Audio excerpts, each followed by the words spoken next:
Tighten your seatbelt. This runway is made of ice. Welcome to the Ruth Glacier, deep inside Alaska's Denali National Park. Some come for a photo op. Others for backcountry skiing.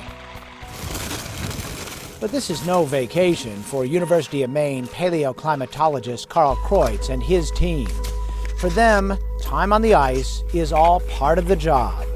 All right, so sample 2 should come from a depth of 50 centimeters, please. With support from the National Science Foundation, Kreutz and company are working to reconstruct the climate history of this area over the last 1,000 years. So what we're interested in doing is looking at the relationship between temperature and precipitation rate and the response of glaciers in this area to those changes. In 2013, the team drilled ice cores high atop Denali's Mount Hunter.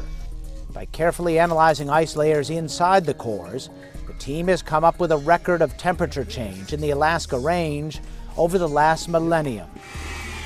But what we think we see so far is an increase in the rate of melting in the past several decades. So from roughly 1930 to today, it seems like it looked like there was more melt layers or warmer summers in those few decades than the time prior to that.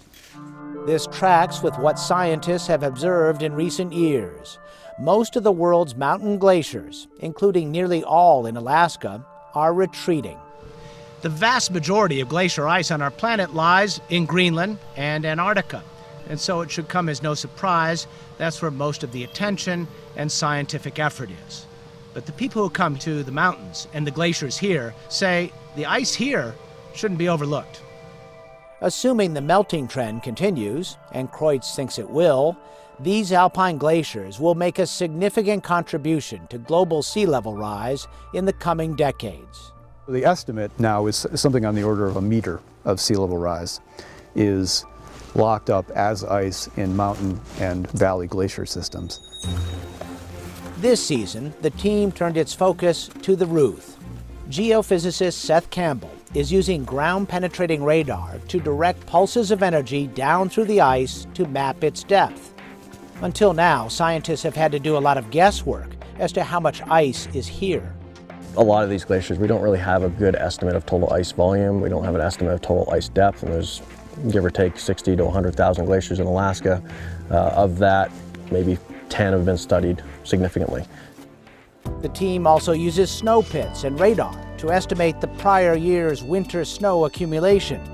They dig through the previous year's deposit of snow to take samples for study and validate the radar data.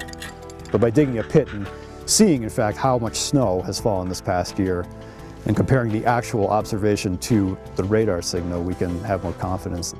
The more time spent on the ice, the more that confidence level rises.